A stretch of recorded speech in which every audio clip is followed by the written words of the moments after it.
2026 শুরু থেকেই আমাদের হাতে কিন্তু প্রচুর পরীক্ষা রয়েছে। যারা এসএসসি এমটিএস এর ফর্ম ফিল আপ করেছো তাদের জন্য কিন্তু পরীক্ষার ডেট ঘোষণা করা হয়ে গেছে 4 ফেব্রুয়ারি 2026। মানে ফেব্রুয়ারি মাসের 4 তারিখ থেকে কিন্তু এসএসসি এমটিএস এর পরীক্ষা স্টার্ট হচ্ছে এবং তারপরেই রয়েছে এসএসসি জিডি পরীক্ষা। এসএসসি জিডি পরীক্ষা 23 ফেব্রুয়ারি 2026 থেকে স্টার্ট হচ্ছে, মানে 23 ফেব্রুয়ারি থেকে কিন্তু এসএসসি জিডির পরীক্ষা স্টার্ট হচ্ছে। তো এসএসসি জিডি এবং এসএসসি এমটিএস কে টার্গেট করে আজকের ক্লাসে তোমাদেরকে টপ 50 কোশ্চেন করাবো, যেগুলো প্রত্যেকটা বিগত বছরে আসা প্রশ্ন এবং এই সমস্ত প্রশ্নগুলো আপকামিং পরীক্ষায় কিন্তু হুবহু তুমি কমন পেয়ে যাবে। তো চলো শুরু করি আজকের প্রথম প্রশ্ন। দেখো, এসএসসি জিডি 2022 দিয়েছে দইয়ে থাকে, দইয়ের ভেতরে কোন অ্যাসিড পাওয়া যায়? মনে রাখবে, দইয়ের ভেতরে পাওয়া যাচ্ছে ল্যাকটিক অ্যাসিড। অপশন বি আমাদের সঠিক উত্তর। পরীক্ষায় তোমাকে এখান থেকে দিতে পারে দইয়ের ভেতরে ল্যাকটিক অ্যাসিড রয়েছে, এই ল্যাকটিক অ্যাসিড তৈরি করতে সাহায্য করছে কোন ব্যাকটেরিয়া? মনে রাখবে, দুধ থেকে দই তৈরি হয়, এই দুধ থেকে দই তৈরি করতে গেলে ল্যাক্টোব্যাসিলাস বলে একটা ব্যাকটেরিয়া আছে। ল্যাক্টোব্যাসিলাস ব্যাকটেরিয়া কি করছে? এই দুধকে দইয়ে পরিণত করছে। পরীক্ষায় কিন্তু কোশ্চেন দিয়ে দেবে। এর সঙ্গে সঙ্গে মনে রাখবে, ফর্মিক অ্যাসিড কোথায় পাওয়া যায়? ফর্মিক অ্যাসিড পাওয়া যাচ্ছে পিঁপড়ের হুলে। মনে রাখবে, পিঁপড়ের হুলে ফর্মিক অ্যাসিড পাওয়া যায়। ম্যালিক অ্যাসিড কোথায় পাওয়া যায়? আপেলের মধ্যে পাওয়া যাচ্ছে ম্যালিক অ্যাসিড। মনে রাখবে, আপেলের মধ্যে ম্যালিক অ্যাসিড। টার্টারিক অ্যাসিড কোথায় পাওয়া যায়? টার্টারিক অ্যাসিড পাওয়া যায়, মনে রাখবে, তেঁতুলের ভেতরে পাওয়া যাচ্ছে টার্টারিক অ্যাসিড। এই সমস্ত প্রশ্ন কিন্তু পরীক্ষায় দিতে পারে। চলে এসো নেক্সট কোশ্চেনে। দেখো, এখানে লেখা আছে তেঁতুলের ভেতরে টার্টারিক অ্যাসিড বললাম, আপেলের ভেতরে ম্যালিক অ্যাসিড বললাম, আমরুলের ভেতরে মনে রাখবে অক্সালিক অ্যাসিড পাওয়া যাচ্ছে এবং তার সঙ্গে লেবুর ভেতরে সাইট্রিক অ্যাসিড পাওয়া যাচ্ছে। এটাও ইম্পর্টেন্ট পয়েন্ট। এই সমস্ত অ্যাসিডগুলো মনে রাখবে, পরীক্ষায় কিন্তু এখান থেকে প্রশ্ন আসবেই আসবে। নেক্সট কোশ্চেন দেখো, এসএসসি এমটিএস পরীক্ষায় আসা প্রশ্ন দিয়েছে নিচের কোনটিকে লাফিং গ্যাস বলা হয়? হাসির গ্যাস। এই গ্যাস যদি একবার কাউকে শোকানো হয় বা গন্ধ নেওয়া যায় তাহলে পরে সে হাসতে থাকবে। তাহলে লাফিং গ্যাস বলা হচ্ছে, মনে রাখবে, নাইট্রাস অক্সাইডকে। নাইট্রাস অক্সাইডের চিহ্ন পরীক্ষা দিতে পারে। মনে রাখবে, N2O হচ্ছে এর সিম্বল। N2O হচ্ছে নাইট্রাস অক্সাইড। তার সঙ্গে সঙ্গে সালফার ডাইঅক্সাইড যদি বলে SO2, কারণ পরীক্ষায় তোমাকে সিম্বল সংকেত তোমাকে জানতে চাইবে, বলবে একটা যৌগ দিয়ে দেবে বা একটা মৌল দিয়ে দেবে, তার সংকেত তোমাকে বলবে এর সংকেত বলো। সালফার ডাইঅক্সাইডের সংকেত SO2, কার্বন মনোক্সাইড হচ্ছে CO, কার্বন ডাইঅক্সাইড হচ্ছে CO2। এগুলো মনে রাখবে। নেক্সট কোশ্চেনে চলে এসো। নিচের কোনটি থেকে ইনসুলিন খরিত হয়? ইনসুলিন হচ্ছে একটা হরমোন, খরিত হচ্ছে অগ্নাশয় গ্রন্থি থেকে। অগ্নাশয় গ্রন্থি, অপশন নাম্বার সি আমাদের সঠিক উত্তর হয়ে যাবে। অগ্নাশয়কে মনে রাখবে মিশ্র গ্রন্থি বলা হয়। কি গ্রন্থি বলা হয় বাবা? মিশ্র গ্রন্থি বলা হয়। কেন বলা হয়? এখান থেকে হরমোনও খরিত হয়, এখান থেকে উৎসেচকও খরিত হয়। এখান থেকে যে হরমোন খরিত হয়, এই ইনসুলিন হরমোন, এটা মনে রাখবে অগ্নাশয়ের islets of Langerhans. Islets of Langerhans বলে একটা জিনিস রয়েছে। এই অগ্নাশয়ের আইলেটস অফ ল্যাঙ্গারহ্যান্সের বিটা কোষ বলে আর একটা জিনিস রয়েছে। অগ্নাশয়ের আইলেটস অফ ল্যাঙ্গারহ্যান্সের বিটা কোষ, এই বিটা কোষ থেকে খরিত হচ্ছে আমাদের ইনসুলিন হরমোন। এটা মনে রাখবে। একটু ডেপথে কোশ্চেন দিলে তোমাকে জিজ্ঞেস করবে কোন কোষ থেকে খরিত হয়, অগ্নাশয়ের কোন অংশ থেকে খরিত হয়। তাহলে অগ্নাশয়ের আইলেটস অফ ল্যাঙ্গারহ্যান্সের বিটা কোষ থেকে খরিত হচ্ছে ইনসুলিন। নেক্সট কোশ্চেন দেয়া আছে রজতের হাইপারমেট্রোপিয়া আছে। রজতের হাইপারমেট্রোপিয়া আছে। চক্ষু বিশেষজ্ঞ তার দৃষ্টি সংশোধন করার জন্য কোন ধরনের লেন্স পড়তে বলবেন বা সাজেস্ট করবেন? যদি হাইপারমেট্রোপিয়া থাকে তাহলে মনে রাখবে ডাক্তারবাবু তাকে উত্তল লেন্স পরার যুক্তি দেবেন, বা তাকে যে পাওয়ার দেবেন সেই পাওয়ারের মধ্যে উত্তল লেন্স লেখা থাকবে বা প্লাস পাওয়ার লেখা থাকবে। দেখবে ডাক্তারবাবুকে তুমি দেখাতে গেলে, চোখ দেখাতে গেলে যদি তোমাকে এরকম প্লাস পাওয়ার দিয়ে দেয়, প্লাস দিয়ে দিল 2D দিয়ে দিল, তাহলে বুঝবে যে আগে প্লাস সিম্বল থাকা মানে উত্তল লেন্স তোমাকে দিয়েছে, তার মানে তোমার হাইপারমেট্রোপিয়া আছে, তার মানে তোমার দূরদৃষ্টি আছে, দূরদৃষ্টি দোষ রয়েছে। স্যার দূরদৃষ্টি দোষটা কি একটু বলুন? দূরদৃষ্টি দোষ হচ্ছে সেই দোষ যেখানে তুমি দূরের জিনিসকে দেখতে পাবে, কাছের জিনিসকে দেখতে পাবে না, সেই দোষকে আমরা দূরদৃষ্টি দোষ বলি, হাইপারমেট্রোপিয়া বলি। আর একটা রয়েছে হর্ষদৃষ্টি, যাকে আমরা মায়োপিয়া বলে থাকি। এই মায়োপিয়াতে কি হয় বা হর্ষদৃষ্টিতে কি হয়, তুমি কাছের জিনিসকে দেখতে পাবে, দূরের জিনিসকে দেখতে পাবে না। তখন স্যার ডাক্তারবাবুরা কোন লেন্স সাজেস্ট করবেন? তখন ডাক্তারবাবুরা তোমার কাছে মাইনাস পাওয়ারের লেন্স সাজেস্ট করবেন, এবং এই মাইনাস পাওয়ারের লেন্স হচ্ছে অবতল লেন্স। তুমি মনে রাখবে, এগুলো পরীক্ষায় আসা প্রশ্ন বিগত বছরে দিয়েছে এবং এগুলো দেওয়ার সম্ভাবনা রয়েছে। চলে এসো। এরকমভাবে যদি তোমার হাইপারমেট্রোপিয়া বা মায়োপিয়া হয়, তোমার চোখের প্রতিবিম্ব কোথায় তৈরি হয় একবার ছবির সাহায্যে দেখে নাও। দেখো, এই হচ্ছে আমাদের টোটাল চোখ, ঠিক আছে? এই চোখের এই পিছনের দিকের অংশটাকে বলা হচ্ছে রেটিনা। নর্মাল যদি চোখ হয় তাহলে কোনো বস্তুর প্রতিবিম্ব এই রেটিনার মধ্যে তৈরি হবে, রেটিনার ওপরে তৈরি হবে। কিন্তু যদি তোমার মায়োপিয়া হয়, হ্রস্ব দৃষ্টি হয়, তাহলে তোমার চোখে প্রতিবিম্ব রেটিনায় তৈরি হবে না, রেটিনার আগে তৈরি হবে, এখানে প্রতিবিম্ব তৈরি হবে। তখন সেক্ষেত্রে অবতল লেন্স তুমি ব্যবহার করবে। অবতল লেন্স যদি ব্যবহার করে নাও আগে, তাহলে তখন আবার তোমার প্রতিবিম্ব রেটিনার ওপর তৈরি হবে, তুমি বস্তুকে দেখতে পাবে। আর যদি হাইপারমেট্রোপিয়া হয় বা দূরদৃষ্টি হয়, তাহলে তোমার এই যে প্রতিবিম্ব তৈরি হচ্ছে চোখের রেটিনার ওপরে, এখানে তৈরি না হয়ে রেটিনার পেছন দিকে তৈরি হবে, রেটিনা থেকে পেছন দিকে তৈরি হবে, তখনও তুমি বস্তুকে দেখতে পাবে না। তখন তোমাকে উত্তল লেন্স এখানে ব্যবহার করতে হবে এবং এখানে প্রতিবিম্ব রেটিনার ওপরে চলে আসবে। পরীক্ষা এই কোশ্চেন এখান থেকে দিতে পারে যে মায়োপিয়া রোগ হলে বস্তুর প্রতিবিম্ব কোথায় তৈরি হয়, রেটিনার আগে, রেটিনার পিছনে, কখন কোথায় তৈরি হচ্ছে। তাহলে মনে রাখবে মায়োপিয়া হলে রেটিনার আগে তৈরি হয় এবং হাইপারমেট্রোপিয়া হলে রেটিনার পরে প্রতিবিম্ব তৈরি হয়, মনে রাখবে। চলে এসো নেক্সট কোশ্চেন। নেক্সট কোশ্চেনে যাওয়ার আগে বলে দিই, আমাদের 6.0 ব্যাচ কিন্তু লঞ্চ হয়ে গেছে, ক্লাস কিন্তু শুরু হয়ে গেছে 5 তারিখ থেকে। যারা এখনো জয়েন করোনি, জয়েন করবে বলে মনে করছো, তারা দেরি করো না, সময় নষ্ট করো না, শুরু থেকে শুরু করো, কারণ 2026-এ প্রচুর পরীক্ষা রয়েছে, রেলওয়ের ক্যালেন্ডার রয়েছে, এসএসসির ক্যালেন্ডার রয়েছে। ক্যালেন্ডার একবার তুমি দেখবে, প্রচুর পরীক্ষা কিন্তু 2026-এ হবে। এই সুযোগটাকে কাজে লাগাও। জীবনে সুযোগ কিন্তু বারবার আসবে না, সুযোগ একবারই আসবে, সেই সুযোগে ঝোপ বুঝে কিন্তু কোপ মারতে হবে। এর জন্য ডেডিকেটেড ওয়েতে প্রিপারেশন করতে হবে, সঠিক পদ্ধতি মেনে প্রিপারেশন করতে হবে, আপডেট লেভেলে প্রিপারেশন করতে হবে।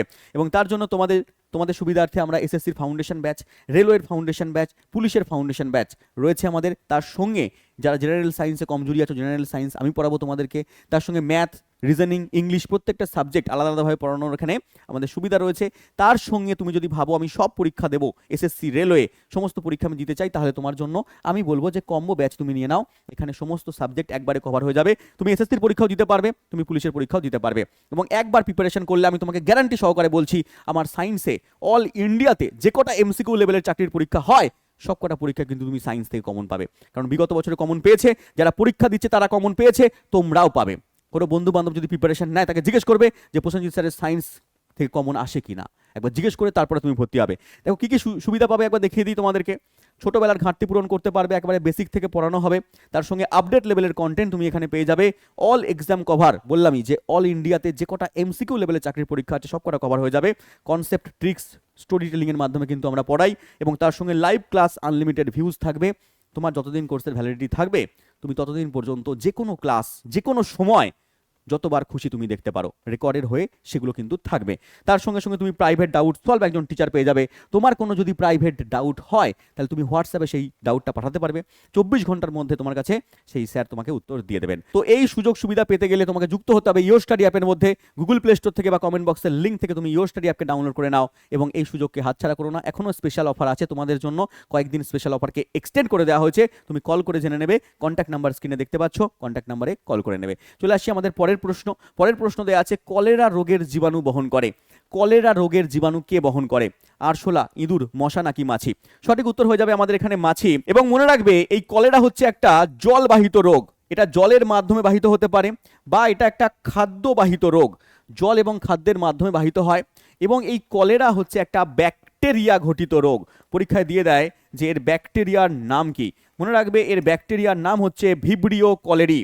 ভিব্রিও কলেরি এর ব্যাকটেরিয়ার নাম। এই পয়েন্টগুলো তোমাকে মনে রাখতে হবে। নেক্সট কোশ্চেনে চলে এসো। বলেছে কোন রোগটাকে দমদম জ্বর বলা হয়? দমদম জ্বর কোন রোগের নাম? উত্তর হয়ে যাবে এখানে কালা জ্বর। কালা জ্বরের নাম হচ্ছে দমদম জ্বর। এই কালা জ্বরের জীবাণুর নাম কি? মনে রাখবে এটা একটা প্রোটোজোয়া ঘটিত রোগ। প্রোটোজোয়া মানে হচ্ছে আদ্য প্রাণী, আদ্য প্রাণীবাহিত রোগ। এবং এই প্রোটোজোয়ার নাম কি পরীক্ষায় দিয়ে দিলে তুমি বলবে এর নাম হচ্ছে লিশম্যানিয়া ডোনোভ্যানি।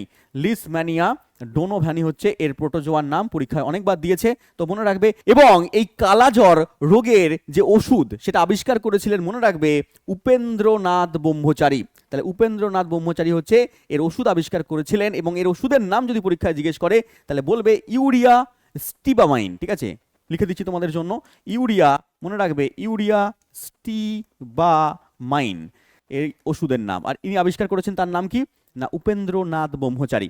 নেক্সট কোশ্চেনে চলে এসো। বলেছে আলোক রশ্মি তাদের মূল পথ থেকে বিচ্যুত হয়ে একটি মাধ্যম থেকে অন্য মাধ্যমে যায়, তখন তাকে আমরা কি বলি?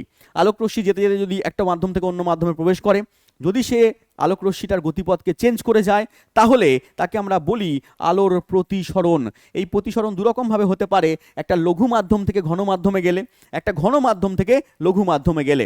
যদি এখানে লঘু মাধ্যম থেকে ঘন মাধ্যমে যায়, মনে করো লঘু মাধ্যমটা কিছু আছে, বায়ু দেওয়া আছে, আর এখানে ঘন মাধ্যমটা জল দেওয়া আছে, তাহলে এই লঘু থেকে যদি ঘন মাধ্যমে যায় তাহলে পারে ও কি করে, অভিলম্বের দিকে সরে আসে, ঠিক আছে, কাছে চলে আসে, অভিলম্ব এটাকে বলা হয়। এই সমস্ত কনসেপ্ট আমি কোর্সের ক্লাসের ভেতরে পুরো ডিটেলসে পড়াই। আর উল্টো হবে, যদি এখানে ঘন মাধ্যম থেকে লঘু মাধ্যমে যায় তাহলে আলোক রশ্মি যে পথে যাচ্ছিল সেখান থেকে দূরে সরে যাবে, অভিলম্ব থেকে দূরে সরে যাবে। নেক্সট কোশ্চেনে চলে এসো, ডিএনএ এর সম্পূর্ণ নাম কি? এসএসসি এমটিএস আসা প্রশ্ন, জলের দরে ফলের রসের মতো প্রশ্ন। ডিএনএ এর পুরো নাম হচ্ছে deoxy ribo nucleic acid. Deoxy ribo nucleic acid, option A আমার এখানে সঠিক উত্তর। মনে রাখবে আরএনএ এর পুরো নামও পরীক্ষায় দিয়ে দেয়। কমেন্ট বক্সে তুমি আমাকে বলবে আরএনএ এর পুরো নাম কি। নেক্সট কোশ্চেনে চলে এসো, পরের প্রশ্ন দেখো এখানে দেওয়া আছে ডিএনএ এবং আরএনএ এর একটু পার্থক্য তোমাদের বলে দিই। DNA deoxy ribo nucleic acid, RNA একদম যারা দিয়েছো রাইবো নিউক্লিক অ্যাসিড উত্তর তারা ঠিক দিয়েছো, রাইবো নিউক্লিক অ্যাসিড। ডিএনএ দ্বিতন্ত্রী হয়, দুটো তন্ত্র নিয়ে তৈরি হচ্ছে দেখো, আর আরএনএ হচ্ছে একতন্ত্রী হয়, এটা মনে রাখবে।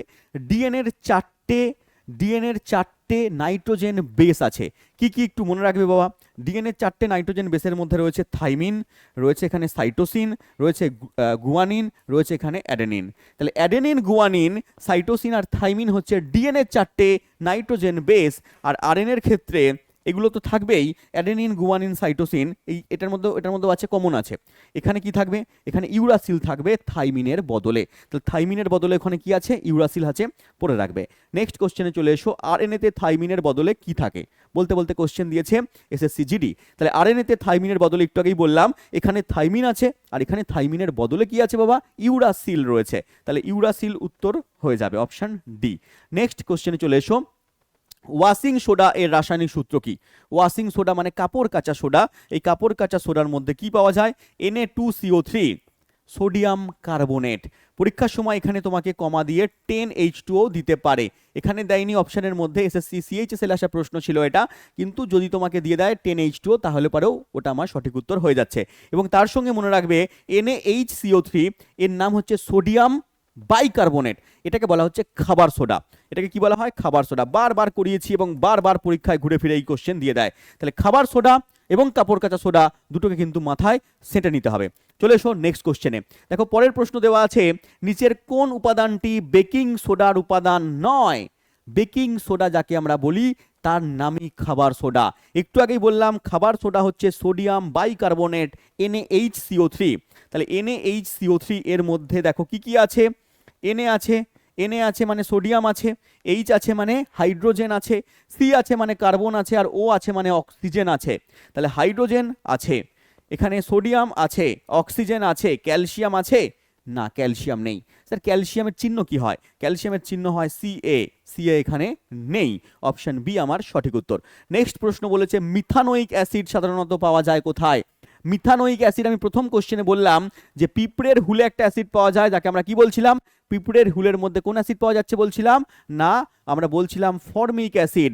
এই ফর্মিক অ্যাসিডের ভালো নাম কি হচ্ছে? Methanoic acid. থাকে না একটা ব্যক্তির দুটো নাম, একটা ডাক নাম, একটা ভালো নাম, তো এর হচ্ছে তোমার ডাক নাম ফর্মিক অ্যাসিড, ভালো নাম হচ্ছে মিথানোইক অ্যাসিড, যেটা পাওয়া যাচ্ছে পিঁপড়ের হুলে। অপশন নাম্বার সি আমাদের এখানে সঠিক উত্তর। এর সঙ্গে মনে রাখবে পেশির মধ্যে অনেক সময় আমাদের একটা অ্যাসিড জমা হয়, আমাদের দেখবে অনেক সময় একটু বেশি কাজকর্ম করলে গা হাত পা ব্যথা হয়ে যায়, পেশিতে ব্যথা হয়। তো এই যে ব্যথা হচ্ছে গাঁটে গাঁটে, এর কারণ হচ্ছে আমাদের পেশির মধ্যে একটা অ্যাসিড জমে, যার নাম হচ্ছে ল্যাকটিক অ্যাসিড। এটাও পরীক্ষায় দিয়েছে, মনে রাখবে ল্যাকটিক অ্যাসিড।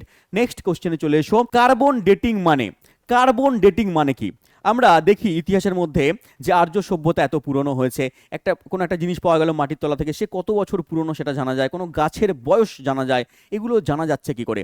বিজ্ঞানীরা এই কার্বন ডেটিং পদ্ধতি অ্যাপ্লাই করে। এই কার্বন ডেটিং পদ্ধতির মাধ্যমে পুরাতন যত জিনিস রয়েছে তাদের বয়স কিন্তু অনুমান করা যায় যে 2000, 4000, 5000 বছর পুরনো।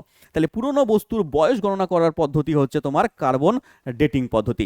নেক্সট কোশ্চেন, পরিপাকে সাহায্যকারী অ্যাসিড কোনটা? পরিপাকে সাহায্য করছে, পরিপাকে সাহায্য করছে, আমাদের পাকস্থলীর মধ্যেও পাওয়া যাচ্ছে। তাহলে পাকস্থলীর মধ্যে পাওয়া যাচ্ছে option number A hydrochloric acid, যার সংকেত হচ্ছে HCl, যাকে আমরা বলি মিউরিয়াটিক অ্যাসিড। মিউরিয়াটিক অ্যাসিডও বলা হয় বা হাইড্রোক্লোরিক অ্যাসিড বলা হচ্ছে বা HCl বলা হচ্ছে।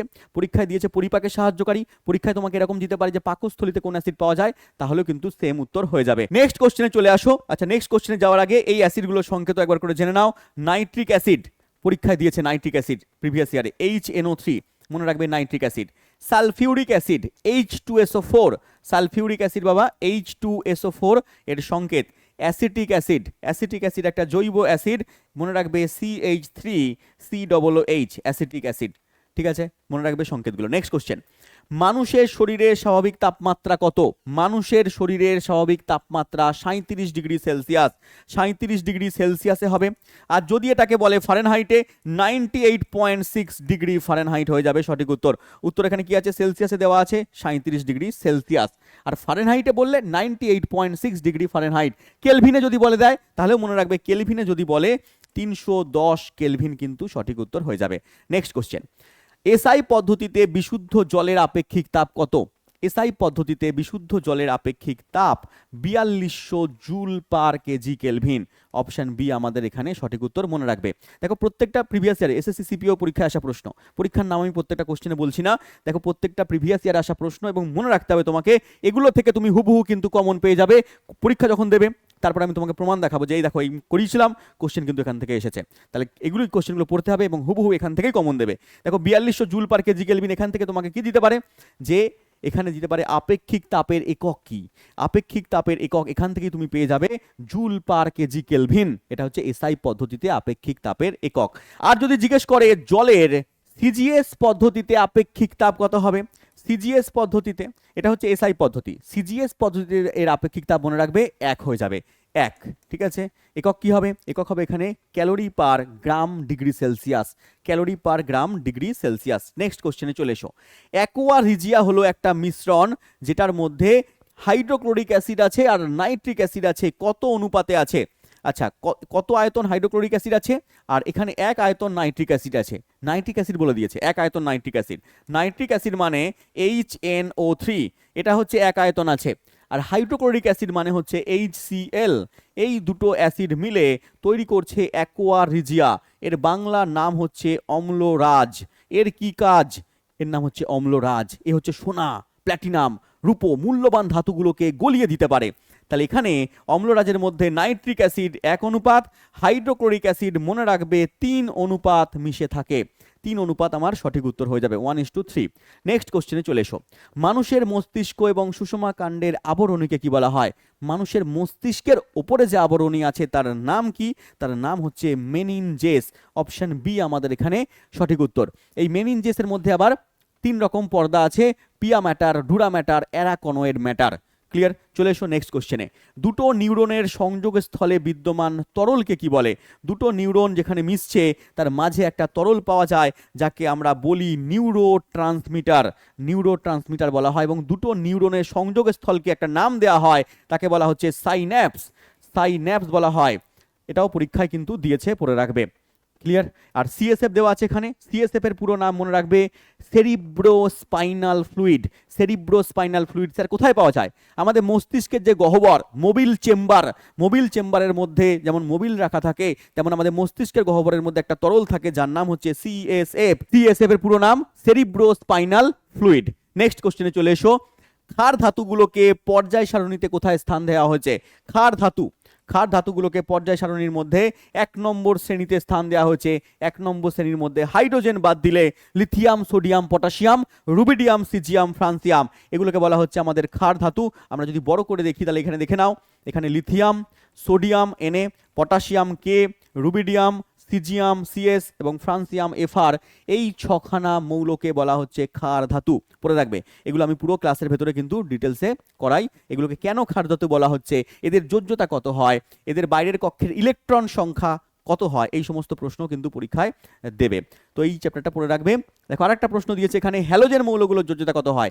হ্যালোজেন মৌলগুলোর যোজ্যতা মনে রাখবে, হ্যালোজেন মৌল 17 নম্বর শ্রেণীতে অবস্থান করছে। এদের বাইরের কক্ষের ইলেকট্রন সংখ্যা 7 হয় এবং এদের যোজ্যতা হচ্ছে 1 হয়ে যায়। তাহলে এইগুলো হচ্ছে হ্যালোজেন মৌল। হ্যালোজেন কথার অর্থ পরীক্ষায় দিয়ে দেয়, হ্যালোজেন কথার অর্থ হচ্ছে সামুদ্রিক লবণ উৎপাদক, পড়ে রাখবে সামুদ্রিক লবণ উৎপাদক। ক্লিয়ার? আর ক্ষার ধাতু স্যার এগুলো একটু বলে দিন না, ক্ষার ধাতুগুলোর যোজ্যতা কত হচ্ছে, কি হচ্ছে, এগুলো বলুন। ঠিক আছে, দেখো ক্ষার ধাতুগুলোর বাইরের কক্ষে মনে রাখবে একটা ইলেকট্রন থাকে, বাইরের কক্ষের ইলেকট্রন সংখ্যা 1, এদের যোজ্যতাও 1 হয়। ক্ষার ধাতুর যোজ্যতা কত হয়? 1 হয়। এদের বাইরের কক্ষের ইলেকট্রন সংখ্যা 1 হয়। স্যার ক্ষার ধাতু কেন বলা হয়? কারণ এরা জলের সঙ্গে তীব্রভাবে রিয়াকশন করে, জলের সঙ্গে তীব্রভাবে রিয়াকশন করে ক্ষার তৈরি করে, এই জন্য এদেরকে ক্ষার ধাতু বলা হচ্ছে, পড়ে রাখবে। আর হ্যালোজেন মৌল 17 নম্বর শ্রেণীতে অবস্থান করছে, বাইরের কক্ষে ইলেকট্রন সংখ্যা 7 হচ্ছে, যোজ্যতা কিন্তু 1 হয়ে যাচ্ছে, 8 - 7 করলে 1 হচ্ছে। এবং এই হ্যালোজেন কথার অর্থ হচ্ছে সামুদ্রিক লবণ উৎপাদক। স্যার মৌলগুলোর নাম কি কি? মৌলগুলোর নাম হচ্ছে fluorine, chlorine, bromine, iodine, astatine. বড় করে দেখে নাও, fluorine, chlorine, bromine, iodine, astatine, এই 5খানা মৌলকে বলা হচ্ছে হ্যালোজেন মৌল। নেক্সট কোশ্চেনে চলে এসো, মানুষের করোটীয় স্নায়ু কত জোড়া রয়েছে? মানুষের করোটীয় স্নায়ু, দেখো দু রকম স্নায়ু পরীক্ষায় বারংবার দেয়, একটা করোটীয় স্নায়ু, একটা হচ্ছে সুষমা স্নায়ু। করোটীয় স্নায়ুর সংখ্যা মনে রাখবে 12 জোড়া, আর 31 জোড়া হচ্ছে সুষমা স্নায়ুর সংখ্যা হচ্ছে 31 জোড়া। এইভাবে মনে রাখতে পারো, কে মানে আগে আছে টার্মে, ঠিক আছে, ABCD লেটারের মধ্যে কে আগে আছে? 12 জোড়া, আর বেশিটা হচ্ছে 31 জোড়া, সেটা এস আছে পরে আছে। এইভাবে তুমি মনে রাখতে পারো, বা নর্মাল মনে থাকলেও হবে। বায়ুমণ্ডলে গ্রিনহাউস গ্যাস সবচেয়ে বেশি, কোন গ্রিনহাউস গ্যাসটার পরিমাণ বায়ুমণ্ডলে সবচেয়ে বেশি রয়েছে? মনে রাখবে উত্তর হয়ে যাবে কার্বন ডাই অক্সাইড। ডাইটা এখানে দেয়নি, লিখে দেবে কার্বন ডাই অক্সাইড কত পার্সেন্ট আছে। দেখো কার্বন ডাই অক্সাইড প্রায় 50%। পরিবেশের মধ্যে গ্রিনহাউস এফেক্ট তৈরি করতে সবচেয়ে বেশি যে দায়ী তার নাম কার্বন ডাই অক্সাইড। কত পার্সেন্ট? প্রায় 50%-এর মতো কার্বন ডাই অক্সাইড দায়ী। স্যার তারপরে কি আছে? তারপরে রয়েছে আমাদের মিথেন। মিথেন কত পার্সেন্ট দায়ী স্যার? মিথেন রয়েছে তারপরে, মিথেনের সংকেত হচ্ছে CH4, এটাকে মিথেন বলা হয়। এই মিথেন 18%-এর মতো কিন্তু দায়ী গ্রিনহাউস এফেক্ট তৈরি করতে। তারপরে অন্যান্য গ্যাসগুলো রয়েছে, ওজোন গ্যাস রয়েছে এখানে, নাইট্রাস অক্সাইড রয়েছে এখানে, এখানে বাদবাকি জলীয় বাষ্প এবং অন্যান্য গ্যাস তারপরে রয়েছে। ক্লিয়ার? নেক্সট কোশ্চেনে চলে এসো, মানুষের অ্যাপেন্ডিক্স কি ধরনের অঙ্গের উদাহরণ? মানুষের যে অ্যাপেন্ডিক্স সেটা আমাদের নিষ্ক্রিয় অঙ্গের এক্সাম্পল, কারণ এগুলো অতীতকালে কোনো এক সময় সক্রিয় ছিল, কাজ করত, কিন্তু বর্তমানে এরা কাজ করে না, নিষ্ক্রিয় হয়ে গেছে, এই জন্য অবলুপ্ত হয়ে গেছে। স্যার অ্যাপেন্ডিক্স কোথায় থাকে? একবার দেখে নাও, আমাদের বৃহদন্ত্র আছে না, আমাদের বৃহদন্ত্র, এই বৃহদন্ত্রের একেবারে শেষের দিকে এটাকে বলা হচ্ছে কি বাবা? সিকাম। সিকাম বলা হয়। তাহলে সিকামের শেষের দিকে লেজের মতো একটা অংশ, লেজ নয় এটা, এখানে একটা অংশ বেরিয়ে গেছে, যদি এটা বড় হয়ে যায় তাহলে অ্যাপেন্ডিক্সের অপারেশন করতে হয়, এটাকে কেটে বাদ দিতে হয়। এই যে আমাদের টোটাল, ঠিক আছে, আমাদের এখানে টোটাল বৃহদন্ত্র রয়েছে, এই বৃহদন্ত্র এই পার্টটা, এই বৃহদন্ত্র এর শেষের দিকে এখানে এখানে রয়েছে আমাদের অ্যাপেন্ডিক্স। ক্লিয়ার? ওই জন্য দেখবে অ্যাপেন্ডিক্সের ব্যথা সবসময় কোন দিকে হয়? আমাদের ডান দিকে হয় অ্যাপেন্ডিক্সের ব্যথা। ঠিক আছে, নেক্সট কোশ্চেনে চলে এসো, হাড়ের ঘনত্ব এবং শক্তি হ্রাসকে কি বলা হয়? হাড়ের ঘনত্ব এবং শক্তি যদি হ্রাস পেয়ে যায় তাকে আমরা বলি অস্টিওপোরোসিস রোগ। অস্টিওপোরোসিসের ক্ষেত্রে কি হয়? যা বয়স্ক লোকদের ক্ষেত্রে হয়, হাড়ের গঠন, তার ক্ষমতা এগুলো লোপ পেয়ে যায়। হাড়ের গঠন কি স্যার? হাড় গঠিত হচ্ছে কি নিয়ে? পরীক্ষায় দিয়ে দেয় ক্যালসিয়াম, মনে রাখবে ক্যালসিয়াম এবং ফসফরাস, Ca, এবং ফসফরাস হচ্ছে তোমার পি হচ্ছে তোমার ফসফরাস, তুমি মনে রাখবে এই দুটো জিনিস হচ্ছে আমাদের হাড়ের প্রধান উপাদান। ঠিক আছে বাবা? এবং তোমাকে যদি বলে যে বাচ্চাদের ক্ষেত্রে হাড়ের রোগকে কি বলা হচ্ছে? বাচ্চাদের ক্ষেত্রে হাড় বেঁকে গেল তাহলে পারে, বা হাড়ের কোনো ক্ষতি হলো, তাহলে সেই রোগকে বলছি আমরা রিকেট, যেটা ভিটামিন ডি এর অভাবে হয়। এখানে পরীক্ষায় হাড়ের ঘনত্ব এবং শক্তি হ্রাসকে দিয়েছে, তোমাকে এরকমও কোশ্চেন ঘুরিয়ে দিতে পারে যে ভিটামিন ডি এর অভাবে বয়স্ক লোকেদের কি হয়, তাহলে বয়স্ক লোকেদের কি রোগ হচ্ছে? এই অস্টিওপোরোসিস হচ্ছে, তখনও সেম উত্তর হবে। আর বাচ্চাদের ক্ষেত্রে কি হচ্ছে? রিকেট রোগ হচ্ছে, এটা মনে রাখবে। নেক্সট কোশ্চেন, একটি তরল ধাতুর নাম বলো। জলের দরে ফলের রস, না পারলে টোটাল লস। একদম পারদ সঠিক উত্তর হয়ে যাবে, দেখেই তুমি উত্তর করতে পারবে। পারদের চিহ্নটা তুমি একটু পড়ে রাখবে, পারদের চিহ্ন হচ্ছে Hg মার্কারি। একটা তরল অধাতুর নাম তোমাকে পরীক্ষা দিতে পারে, তরল ধাতু তো পারদ, তরল অধাতু বললে তুমি কি বলবে? মনে রাখবে তরল যদি অধাতু বলে দেয় তাহলে মনে রাখবে উত্তর হবে ব্রোমিন। তরল অধাতুর নাম হচ্ছে ব্রোমিন, ও হচ্ছে তাপ তড়িতে পরিবহন করে না। কিন্তু যদি পরীক্ষা এরকম কোশ্চেন দেয় যে কোন অধাতু তাপ এবং তড়িতের পরিবহন করছে, কোন অধাতু তাপ ও তড়িতের পরিবহন করছে, তাহলে উত্তর হবে তোমার গ্রাফাইট। গ্রাফাইট হচ্ছে এমন একটা অধাতু যে তাপ এবং তড়িতের পরিবহন করছে। আর যদি বলে হীরক, হীরক হচ্ছে শুধু তাপের পরিবহন করে কিন্তু তড়িতের পরিবহন করে না অধাতু। তাহলে কোন অধাতু তাপের পরিবহন করে তড়িতের পরিবহন করে না? উত্তর হবে হীরক। আর কোন অধাতু তাপ এবং তড়িৎ দুটোরই পরিবহন করে? তাহলে হবে আমার গ্রাফাইট। ক্লিয়ার? নেক্সট কোশ্চেন চলে এসো, স্যার ক্যালামাইন কোন ধাতুর আকরিক? ক্যালামাইন কোন ধাতুর আকরিক দিয়ে বারংবার প্রশ্ন দিয়েছে, কোন পরীক্ষায় এসেছে? এসএসসি এমটিএস পরীক্ষায় দিয়েছে। মনে রাখবে ক্যালামাইন হচ্ছে জিঙ্কের আকরিক। জিঙ্কের আকরিকের একটা চার্ট তোমাকে আমি দেখিয়ে দিচ্ছি। দেখো জিঙ্কের আকরিক হচ্ছে তোমার জিঙ্ক ব্লেন্ড হয়, তার সঙ্গে ক্যালামাইন হয়, জিঙ্কাইট হয় এবং তার সঙ্গে সঙ্গে ফ্র্যাঙ্কলিনাইট হয়। এই নামগুলো একটুখানি তুমি পড়ে রাখবে, পরীক্ষায় আসতে পারে। এবং অন্যান্য ধাতুরও আকরিকের নাম কিন্তু তোমাকে পড়তে হবে। অন্যান্য ধাতু বলতে লোহার আকরিকের নাম হেমাটাইট, তোমার সিডারাইট, এগুলোও তোমাকে জানতে হবে। অ্যালুমিনিয়ামের ধাতুর আকরিকের নাম হচ্ছে বক্সাইড, এগুলোও পড়তে হবে। যদি চাও ক্লাস তোমরা স্যার ধাতুর আকরিকের ক্লাস করান, তাহলে আমি অবশ্যই তোমাদের ইউটিউবের মধ্যে ক্লাস করিয়ে দেবো, বিভিন্ন ধাতু এবং তাদের আকরিকের নামের চার্ট তোমাকে দিয়ে দেবো। তাহলে এটা আমরা পেয়ে গেলাম জিঙ্কের আকরিক। পরের কোশ্চেন বলেছে কোষের মস্তিষ্ক কাকে বলা হয়? কোষের মস্তিষ্ক মনে রাখবে নিউক্লিয়াসকে বলা হয়। কোষের মস্তিষ্ক কাকে বলা হচ্ছে? নিউক্লিয়াসকে বলা হচ্ছে। যদি বলে স্যার মাইটোকন্ড্রিয়াকে কি বলা হয়? মাইটোকন্ড্রিয়াকে মনে রাখবে কোষের শক্তিঘর বলা হচ্ছে, পাওয়ার হাউস অফ সেল। কোষের শক্তিঘর কাকে বলা হচ্ছে? মাইটোকন্ড্রিয়াকে বলা হচ্ছে। যদি পরীক্ষায় দিয়ে দেয় যে ক্লোরোপ্লাস্ট কাদের মধ্যে থাকে, ক্লোরোপ্লাস্ট হচ্ছে সবুজ হয়, উদ্ভিদদের মধ্যে থাকে, ক্লোরোফিল তৈরি করতে সাহায্য করে, সালোক সংশ্লেষে সাহায্য করছে। যদি বলে স্যার সেন্ট্রিওল কাদের মধ্যে থাকে, সেন্ট্রিওল হচ্ছে সেন্ট্রোজোম বলে একটা কোষীয় অঙ্গাণু আছে, সেন্ট্রোজোম এর মধ্যে থাকছে সেন্ট্রিওল। আর সেন্ট্রোজোম শুধুমাত্র প্রাণী কোষে পাওয়া যায়, এটা উদ্ভিদ কোষে পাওয়া যায় না, শুধুমাত্র প্রাণী কোষে পাওয়া যাচ্ছে সেন্ট্রোজোম। আর ক্লোরোপ্লাস্ট হচ্ছে প্লাস্টিডের একটা ভাগ। প্লাস্টিডের মধ্যে 3 রকম প্লাস্টিড আছে, ক্লোরোপ্লাস্টিড, লিউকোপ্লাস্টিড এবং ক্রোমোপ্লাস্টিড। তাহলে প্লাস্টিড শুধুমাত্র উদ্ভিদের মধ্যে পাওয়া যাচ্ছে, তাহলে প্লাস্টিড শুধু উদ্ভিদের মধ্যে পাওয়া যায় মনে রাখবে, এবং এটা শুধু উদ্ভিদদের মধ্যে পাওয়া যাচ্ছে। আর সেন্ট্রোজোম শুধুমাত্র প্রাণীদের দেহের মধ্যে পাওয়া যাচ্ছে। তো এই সব পয়েন্টগুলো তুমি মনে রাখবে, পরীক্ষায় কিন্তু এখান থেকে প্রশ্ন আসবেই আসবে। আজকের ক্লাসে শুধু 50খানা প্রশ্ন করাইনি, 50টা তুমি যদি হাঁটো কোশ্চেন গোনো, তাহলে দেখবে 70-80খানা প্রশ্ন তোমার হয়ে গেছে। আমরা আশেপাশে টপিক, তার থেকে কোশ্চেন কি কি হতে পারে প্রত্যেকটা বলেছি, প্রত্যেকটা পয়েন্ট ধরে ধরে আমরা বলেছি। তো আজকের ক্লাস তোমাদের কেমন লাগলো অবশ্যই কমেন্ট বক্সের মধ্যে বলবে। এবং যদি এরকম প্র্যাকটিস সেট চাও পরীক্ষার আগে, এসএসসি এমটিএস জিডি পরীক্ষার আগে এরকম প্র্যাকটিস সেট চাও, তো অবশ্যই কমেন্ট বক্সের মধ্যে লিখবে। তাহলে আমি তোমাদের জন্য এর সেকেন্ড পার্ট, থার্ড পার্ট নিয়ে আসবো। দেখা হচ্ছে পরের ক্লাসে, ততক্ষণ ভালো থেকো। থ্যাংক ইউ, জয় হিন্দ।